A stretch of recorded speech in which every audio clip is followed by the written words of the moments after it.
So we are now on page 16. I want to cover this quickly, and I do want to reinforce for you, this is rather important as it relates to how much time you're going to spend in labor. Now, before I do that, let me introduce these guys. These are my two props, my two baby props. I'm a little irreverent with them, so don't get upset. This baby is teaching baby. During one of the breaks, have a look. This baby has two fontanelles. There's one on the back of the head. It's the shape of a triangle. There's one on the top of the head. You've seen this on your friends' babies. The soft spot, it pulses, makes you kind of nervous. Like, what do you do with that? You don't do anything to it. It's very tough, resilient. It's just where the bony plates in the skull have not fused yet. That's what allows the baby's head to mold to be able to fit through the pelvis and through the vagina. Well, this baby, my teaching baby, fits great through this pelvis. Up, down, up, down. This kiddo is going to be born, unborn, rewind all day today. This is not your baby.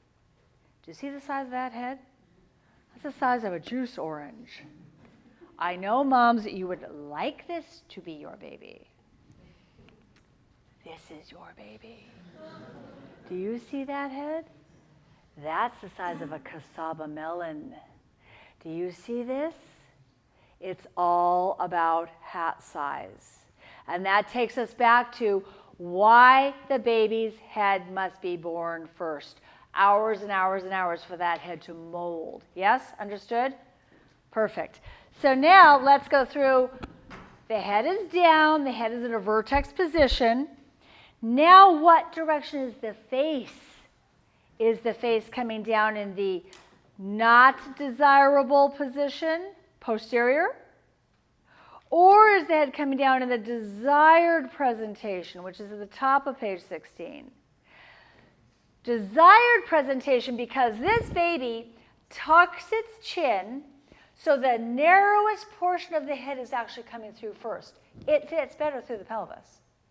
Then we've got the baby soft, malleable face coming down against mom's bony backbone. It is less uncomfortable for mom. Then we've got, as this head descends over time, eventually it's going to come in contact with the opening cervix. It's going to fit like a lock and a key. It goes applying necessary pressure. That pressure helps the cervix open much more efficiently. Read, you spend less time in labor. This is very good news. Then we have the baby, bottom of 16, coming down posteriorly. We call that sunny side up or back labor. In this situation, the widest diameter of the head is coming first. Doesn't fit as well. You've got baby's bony skull coming down against mom's bony backbone. Bone against bone. Intense discomfort. If the head, and I say if the head, comes down low enough to come in contact with the cervix, it's a misfit. It doesn't line up like that lock and that key. You don't get that necessary pressure.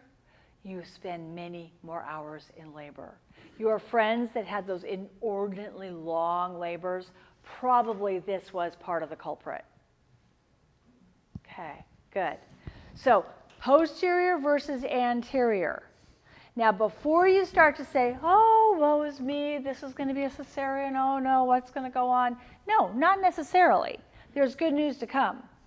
Take a look at the bottom of page 17, cardinal movements. So for the babies that are in labor at the hospital in a posterior presentation, these babies have hours to course correct. And here's why. As the baby is descending in labor, it does not descend like the crow flies. It's not just a straight shot. The baby is twisting and turning and twisting and turning the whole way. Moms, if you tried to get rings off, you would have to twist and turn. Partners trying to get a cork out of a wine bottle, you twist and turn. The babies are doing the same thing as they descend. So the baby in posterior is twisting and turning and twisting and turning and twisting and turning, and ultimately, most of the time, finding its way into anterior presentation. Now, I can't guarantee this, but most babies will. It's sort of part of the miracle. They want to be lined up anteriorly. Babies that are persistently posterior don't make the turn over hours in labor, sometimes end up as WCO, won't come out. That is not a medical term, but you get the picture. If the baby's head is not molding, is not coming down onto the cervix, sometimes it won't descend, and sometimes the baby will be a cesarean birth. My point to you is you always keep working towards the vaginal birth. Every obstacle, every barrier, every stone, keep moving them out of your way. I'm going to be giving you lots of things to do for moms to help progress continue throughout your labor. And partners, you'll be very involved in supporting her doing that. All right, good. Questions on that? Anybody? Perfect. Next page. Oh, I'm sorry. Let's go to top of 17. I don't want to miss this. Top of 17 is talking about pelvic station. So take a little peek at the graphic that we've given you and a little look up here. The baby today riding high, putting pressure on the diaphragm. Already know when the baby gets to about 36 weeks, it's dropped or lightened off the diaphragm onto the bladder. That's a -3 station. Today you're -4. 36 weeks or so, you're -3. Now labor has begun. The baby is going to be going -2, -1, 0 station.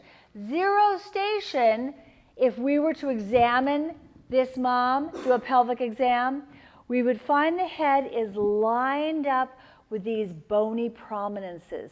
Yoga teachers will refer to these as your sit bones.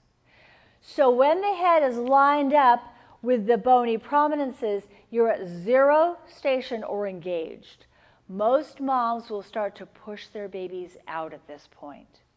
So here we go, it's +1, pushing, +2, pushing, +3, pushing, +4, pushing. You get down to +4 station. If you were to look down between mom's knees, you'd see that much head. What do we call that? Crowning, exactly right. When do your doctors and midwives arrive to deliver your babies? Way before this. I'm just checking, see if you're paying attention. Way before this. And you're having your first babies, moms, so it is very easy to time these kinds of things. I really want to just make sure you understand they're not pulling up a chair and spending the afternoon with you. Your doctors and midwives are really busy people. They are doing GYN surgery, seeing the patients in the office, doing other deliveries. What you can expect is they will be into your room, check mom, check baby heart rate, help you make decisions, and they're out of there. A couple hours later, check mom, check baby, make decisions, and they're out of there. We are in touch with your doctors and your midwives many, many times that you're unaware of. They are basically managing your labor from afar. You've hired these people to help you get through a healthy 9 months of pregnancy. And then check in on you throughout labor and then arrive to deliver your baby. That's what you can expect. That's a realistic expectation. All righty, good. Now please turn that page. On page 18, partners, pick up your pens. Big star next to the mantra. Up, walk, rock, change position. Here's what I'm talking about. The pelvis was built to give birth. Do you see this? This structure is not fused. This structure gives. Moms, you can verify this. You have got hormone relaxin surging through your pregnant body. This pelvis is already giving at this point in the pregnancy. When you're in labor and you are up, gravity helping, walking, rocking, changing position, your pelvis can open an additional 25%. Opens up additionally 25%. You want that 25%. Which is why, partners, you will help her up, walk, rock to engage her mind. Moms, your upright, moving, hips in motion positions will help you make progress. So it's not go to the hospital, get in the bed, and wait for the baby to come out. So much more is going on. Part of what I am doing today is opening the window into labor and delivery as wide as I can so that you can look through that window and really get a clear picture about what's coming. Up, walk, rock.